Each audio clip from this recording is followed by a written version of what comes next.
So, good morning! So, ngayon po mga kalab is pupunta na naman po kami ng fish pond at tignan nyo po. Alam nyo mga kalab, ang papayang ito ay galing po ila Mama Inday. So, itinanim muna namin ito dito sa aming bahay. Tsaka, na namin siya mga kalab. Tapos, ito na, ang laki na niya. Ayan. Tapos, meron din pong binigay po si Mama Inday na kamatis. Kasaman to, be? Ayan po yung kamatis. Dadalhin na niya natin sa bahay at doon sa fish pond. Tapos ito po, itatanim natin. So, go Cecil. Ayan po si Giselle. Ano ka lang? So, di na naman siya makasama dahil mag-aaral siya. So, andito na kami sa aming mini park. So, si Care lang po yung sasakyan namin ngayon kasi wala pa kaming pump boat. So, yan. Ano muna tayo? Makisakay muna tayo mga kalab. Pero darating din ang time. Dahan-dahan lang kasi kailangan muna nating mag-ano ng mga similya, tapos magpaano ng bahay, kubo, tapos yun magpaano na tayo ng bangka. Yan na. Dala ka taro, dala motor. Daw manok. Daw.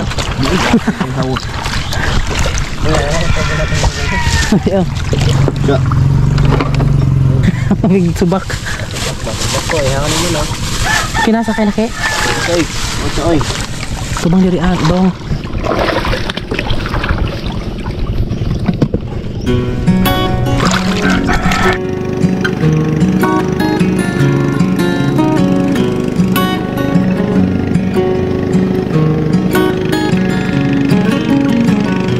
What's it like to be the one that he turns to when he's out of answers?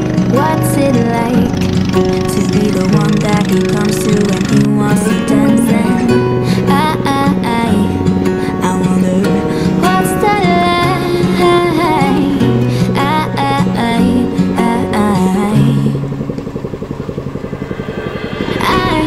I've got him on my mind, but he doesn't know that.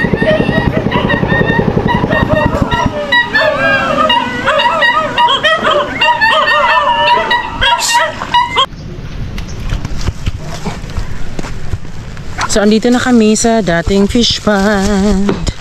Ayan, kasi alam niyo mga kalab, kaya nagdalak talaga kami ng mga ganito kasi ito yung mas pinaka mas tumutubo talaga yung papaya po dito. Yung mga halaman dito sa fish pond, ang tataba po ng mga lupa. Kaya talagang itatanim talaga natin, dapat itanim. Para syempre no, kapag nakalipat na tayo, syempre hindi na tayo mamoblem kung ano yung ulam. Ayan mga kalab, papunta na kami sa aming fish pond. Ayan, so nagdala kami ng tubig dahil didiligan namin. Kahapon kasi hindi siya umulan.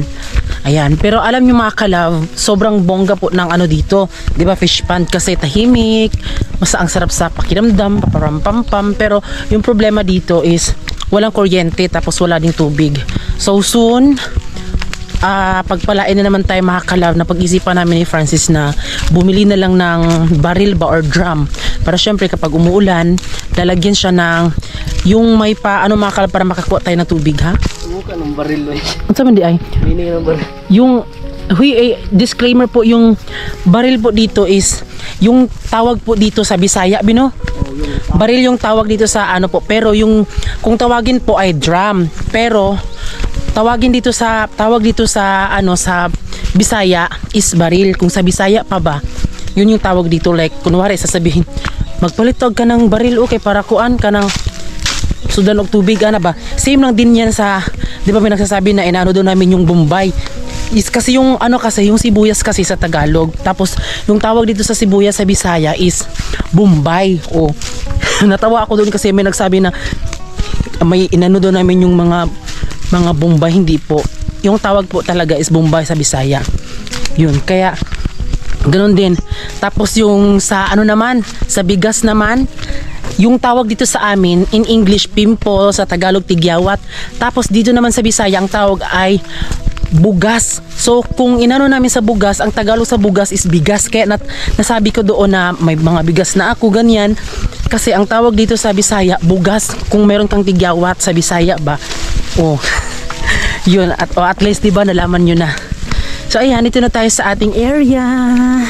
nung last na nag-ano kami dito na natakot daw si nanay, mama po ni Mais or Mace. Hi Nay, salamat sa pag-concern. Sabi kasi niya na nakakatakot daw baka makakita kami ng ahas dito. Madami po talaga dito Nay. Pero iba lang talaga yung mga ahas dito kasi sila yung pag nakikita nila ako, ayun, tumatakbo sila. Ito Nay, oh, tignan nyo po Nay, meron pong, nung nakaraang vlog, i-insert ko na lang, hanapin ko na lang dito yung nag-change skin po yung ahas ba. Pero hindi ako sure if mapakita ko siya. Pero ito po yung anuhan po ng ahas, bahay po ng ahas. Ayan po, oh. May takot ako dahil baka mag-ano. Yan. So, sinusunog po nila Francis dyan kasi nagugulat kami or natakot kami kasi andun lang po yung bahay namin, fish pond. O, dyan. May malaking butas dyan. Dyan po nagtatago po ang ahas. Kasi palagi namin nakikita na nag-chinskin po yung ahas. Hindi siyang ordinaryong ahas. Like sa tangkig na makikita namin dito, talagang, ano talaga siya ba? No, nitubo na, be? Be? Hala ka! Oh my God! Sure na, nitubo na, Jud? Hala, nitubo na ang... Saan na batong? Hala, nitubo na ang batong, mga kalove. My God! Pero ang talong... Hala! Ayan mga kalab, my God, tumubo na yung ano namin. Tumubo na yung ano. Tumubo na yung batong, hala ko. Esa, hala my God, thank you Lord. Ayan, tignan nyo my God, update sa ating talong. Talong sa ating batong mga kalab. Pang ilan na babi? Ha? Pang ilan ng ano, ha? 4 days. Di, parang mag 5 or 6 days na. Tignan nyo po yung batong mga kalab. Yung sitaw, batang, patani. Ayan. Hala, uy, bunggaday. Dapat lagi mo gipa. Ayan, oh. Ayan. Hala, ayan, oh. Tapos, yung ano naman po mga kalab, yung Talong. Haman talong, be? Akala. Yung talong mga kalab, oh, tumubo na din mga kalab. Ayan, tignan nyo. Tara, nakita nyo ba? Wait lang. Ito, oh, di maklaro eh. Ayan, oh, tumubo na. Ayan. Tapos, ayan pa. Tumutubo na. Hala. Hala, uy. Ito mga kalab, tumubo na. Tumubo na, ayan. Ayan, my God, thank you Lord. Ay, tumubo na ang talong. Diyos ko Lord, thank you Lord. Ayan, tumubo na. Hulo, uy. Di, nagsasabi dyan na hindi tumutubo yung mga tanim namin dito dahil ano daw, tutubo talaga yan kasi mataba yung mga lupa dito. Hala, uy, bro, excited naman tayo for today's video, uy. Kasi nagtanim sila Francis dito ng ano, oh, mga sili. Ayan, mga sili. Tapos mga tanglad. Hala, uy, dito. Ha? Ay, dito talaga ako na-excite mga kalab, oh. Muna, pangako no. Ayan, yung sitaw. No. Pangako una. Pangusukan na siya tong kahoy, be. Ayan. Oh my God, mga kalab, akalain mo tumubo na din. Uy, Diyos ko. Saan itubo ni Kalit? Ano sa mana? Naan ni daan? Oo. Nari na daan, day? Kamamo mana? Tumubo na din po yung saging ni Pedro Pinduco. Yan, bay. Kakatanim lang, oh, tapos tumubo na agad. Grabe naman yan, uy. Tara, tingin tanong. Sabi, Asa? buhay na. Ito din mga kalab, oh. Di ba? Lumaki na. Ito po ang update sa ating garden. Wow. Pagkulay ito, pagkulay ito, mahapon. Direta. Hala, bongga. Tara, sige. Nakaka-excite naman yung ganito mga kalab. Uy, o, diba OA no? Pero ganoon talaga ako mga kalab kapag mga maliit o malaking bagay. Na-appreciate ko talaga lahat ng mga bagay.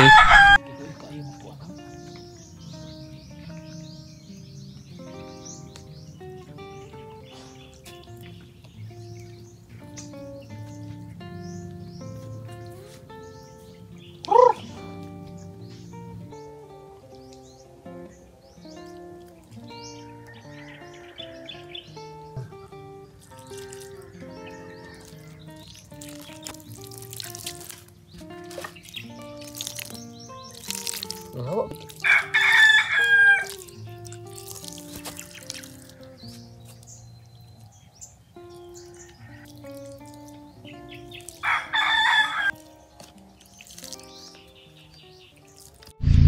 Ayan po, Na, yung kamatis natin ay dyan natin ilalagay. dire. May sili dyan. At ito ay ililipat natin dyan kasi ito ay pahigaan lang naman natin ito mga kalab. Temporary lang po ito. Tapos pag nakaano na kami, isasaulit na ito namin ila Carlia po. Temporary lang. Dyan natin itatanim yung ating kamatis. Kasi dito mga kalab, di na namin siya lalagyan dito ha. Dadaanan yan. Kasi daanan to para syempre pag kunwari o if may gagawin kami dito sa banda. Batang tanigaligiro eh.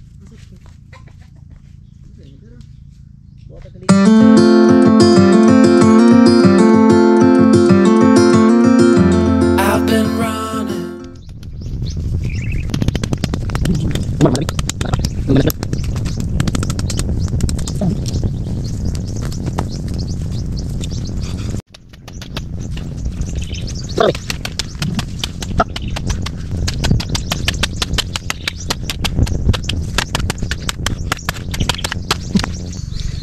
Tignan yung mga kalab oh. Merong batod.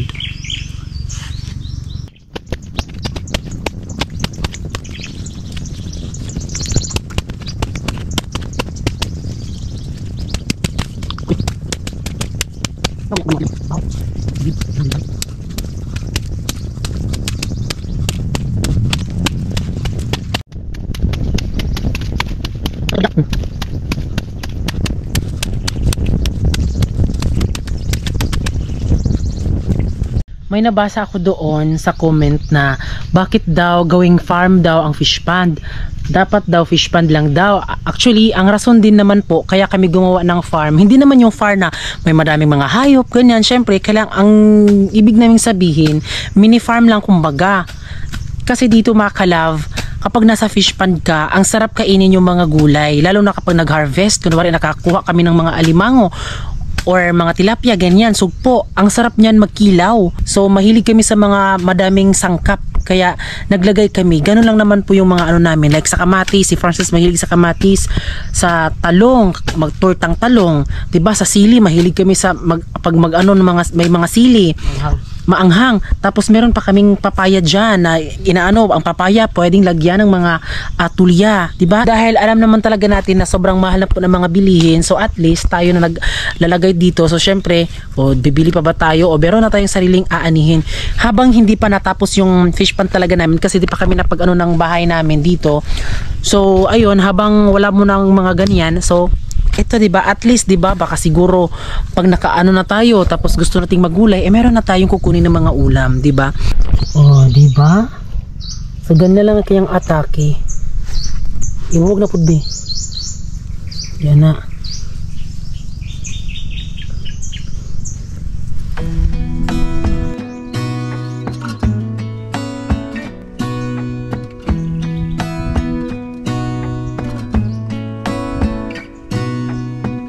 Gonna stay in this moment. Gonna lay here on the grass.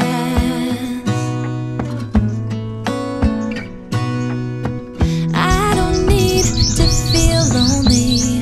I am finally home at last.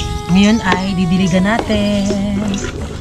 So ang ginamit pala namin na tubig ay kinala Mama Bibi po ito, ulan.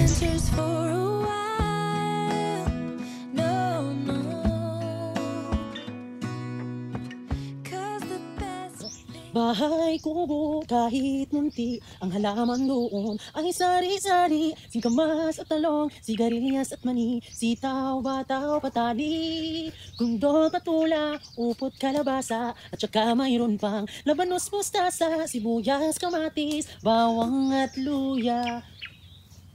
Go. Sitaw! Hindi balik mo siya. Sa paligid-ligid ay puno ng Halaman! So, ito yung next na itatanim, ang papaya. Nandag ko na. Ayan, no? So, dito man yan dapat makalav, no? Pero, hindi na lang kasi kapag tumubo siya ng, di ba, tumutubo ito ng bongga. So, ayaw kong matakpan yung view. So, dito na lang, meron tayong ilalagay dito kamatis. Tapos, iba na naman po dito mga ka-love. Comment kung anong gustong ilagay natin dyan. Or mga atsal ba, ganyan. So, dito na lang mga ka-love. Kasi yung papaya, ito naman yung sa likod natin eh. Kaya ito na lang ilalagay natin.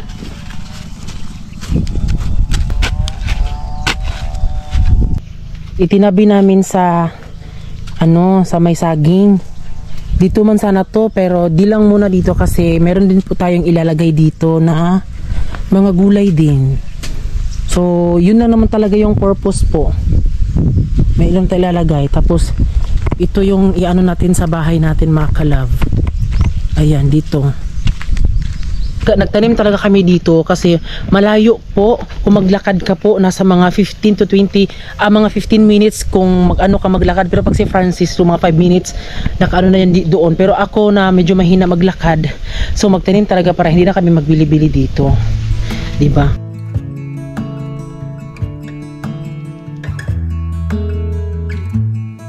It's a hard thing to know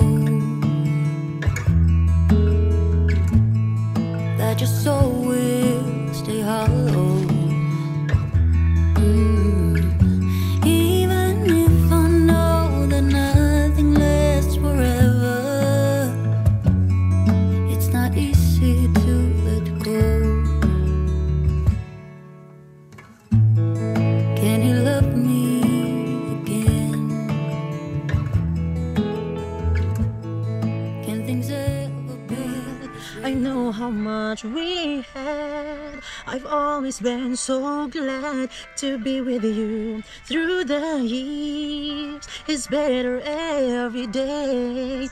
You've kissed my tears away.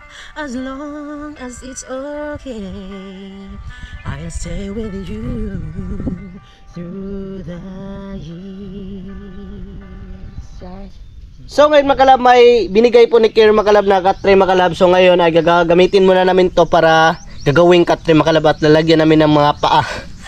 So ito po yung gagamitin natin. So thank you Carlia, temporary lang po ito habang wala pa kaming higaan po. Alam nyo ba kapag nag-ano kami ng tent dito, so dito kami nag-ano, diyan namin nilalapag.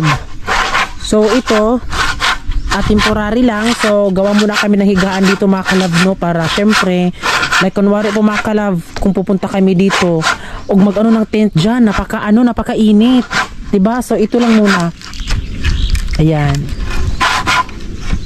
lalagyan po ni Francis ng mga kamay at paa, dalawang tenga, dalawang mata, ilong ay murag palwa.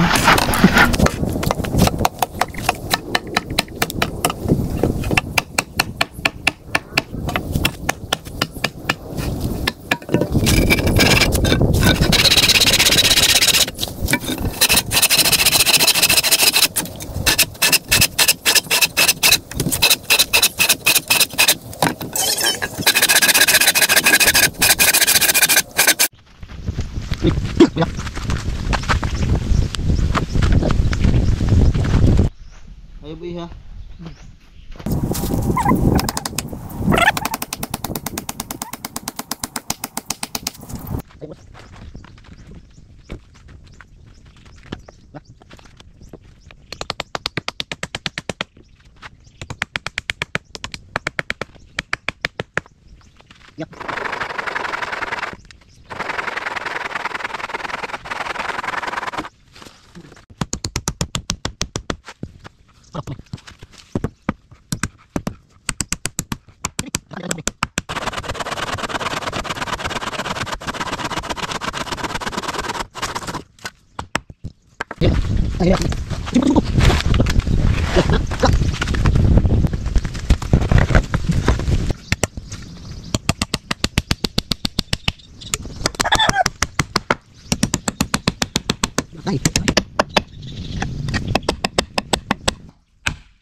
Ayan, meron na tayong tulugan.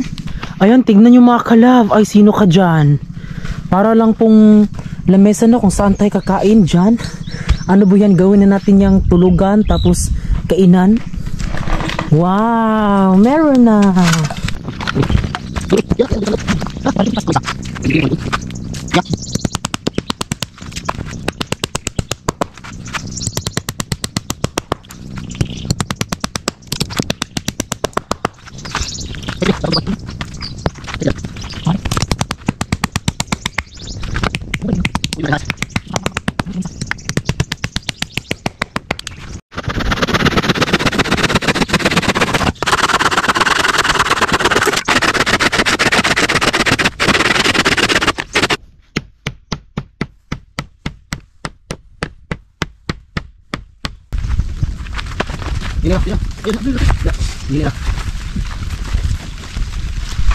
Ayan mga kalab, oh.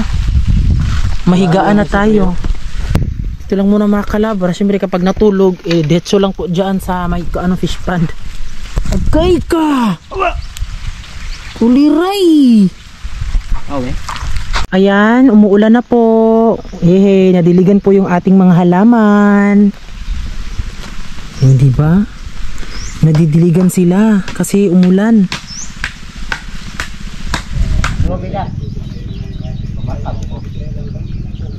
Sa Kabagbaran Drugstore, og Sir Lander Farm. Kada semana makabalik ka o sa kwarta nyo kung tinood ka na pre. Ipunigid ka kada semana ilabi na ang manok. Aw, di ay Data ng Julie yun. ang graphic computer. Mga kaparan.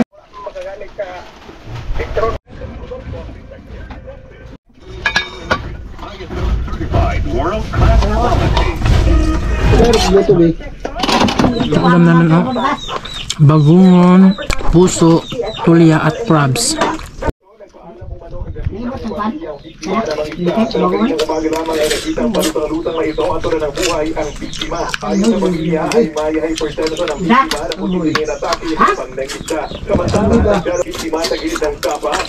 So ayan po, tapos na po kaming kumain at sobrang sarap talagang kumain dito sa lubong maybe.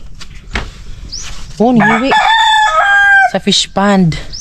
Ay, ang sarap ng buhay dito sa fish pond. So meron na kaming higa-higaan, no? So sa mga nagtatanong pala kung bakit ganyan kami ka sipag ni Francis, isa lang talaga yung rason. Dahil 'di ba alam niyo naman sa amin, same-sex relationship kami. Madami ang mga tao na hindi gusto sa amin, hindi ganyan, madami nagdi-discriminate. Lahat talaga parang pinagtatawanan kami at yung mga nakikita nila parang laro-laro lang kami, pero sa totoo lang talaga kaya kami nagsika para syempre hindi din kami dinadaw ng mga taong yung ang baba ng tingin sa amin. 'Di ba? So kaya yung ginawa namin, kailangan naming ipakita sa lahat or pakita sa kanila na mali yung mga dinududa nila sa kanila. Pero di namin to ginagawa dahil lang para sa kanila kundi para din sa sarili namin kay Ginoo ko. Sa mga ingani na moron daghan kaayo jud. Muna kami maningkamot jud mi kay at least kung naa sila ikuan sa amua, at least na mi ikuan sa ilaha nga naman di at least wala minangayo sa inyo. Mga anak bitaw daghan yan sa una pa like sa ako sa una sa mga laing lugar, sobrang dami ng mga nagdi-discriminate namin, nagbully, pero hindi lang talaga kami nagbingi-bingihan lang talaga kami. Nag-start kami dito sa fish pond mga kalove, ayan. So wala kami masyadong natanggap na mga bash or mga doon sa mga kapitbahay ba or sa mga dito sa lugar sa amin or meron ba ganyan. So nung time na yun nandito kami sa fish pond, parang hindi namin dinadamdam yung mga ganon kasi wala naman magsasabi na ito ganyan, ganyan ba. Dahil andito lang kami sa fish pond, parang ganito lang, parang namuhay na din ng normal. So yan po yung rason kung bakit kami nagsisikap ni Francis para di kami dinadaw ng mga tao. At least diba, kung madami silang pinagbabato sa amin, at least ginawa namin yung best namin para itama yung mga mali nila. Tignan nyo po yung tubig dito sa sa fish pond. Ay fish pond din naman ito mga kalab. Ito yung dating fish pond po nila Mama Bibi at ayun yung dating fish pond namin. So ito is hindi mo na nila mama. So ito ganito na po kataas yung tubig. Bali yung tubig doon sa may pamerta kasi may pamerta labasan at pasukan ng tubig doon. So ayan, hindi mo na inasikaso. Pero tignan nyo mga kalab, napak high tide po. Mas high tide pa ito.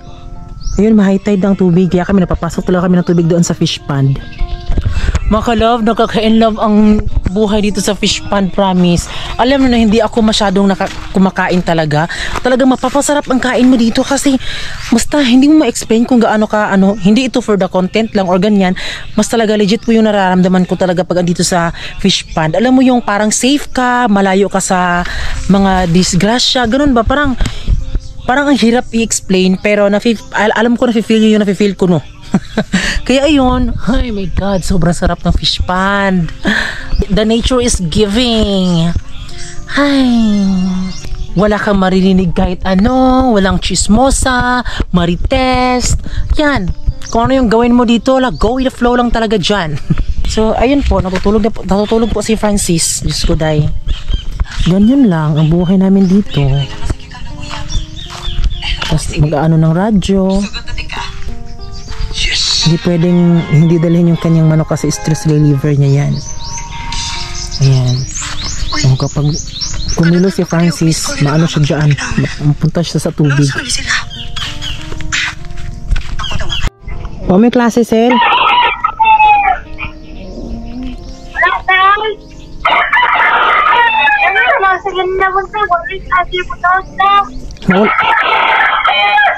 Huwat radiha mo uli, rame.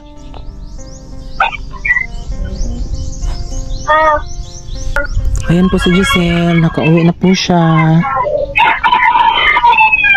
So, kahit andito kami sa fish pond po, monitor po talaga namin yung aming CCTV kasi alam niyo naman 'di ba? Diyos ko, yung mga anik-anik talaga kahit may pa CCTV pa yan, wala sa kanila yan. Kaya talagang monitor talaga yung bahay namin. At least man lang kung sana wag naman sana maulit yun, at least meron kaming panghahawakan na video. Ayan. Yan po CCTV namin. 'Di ba?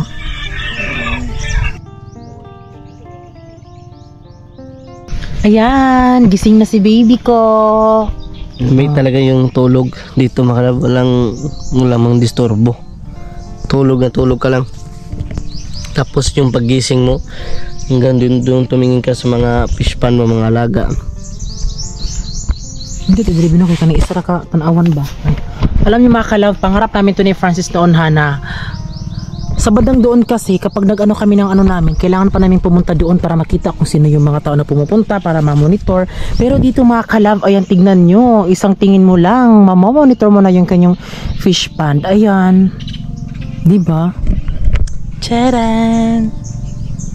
So ayan mga ka-love, maraming salamat po sa lahat po ng nanood ng aming vlog. Sana po palagi nyo pong subaybayan yung mga kaganapan namin sa fish pond kahit paulit-ulit na lang. Pero pasensya, ganito lang talaga yung pinapakita namin na daily routine namin every day. Yan. So yan, maraming salamat po sa lahat po ng nanood ng aming vlog. At syempre bago kayo umalis, please don't forget to subscribe our YouTube channel. At kami ang Family Love Team nagsasabing dapat love lang. Bye-bye.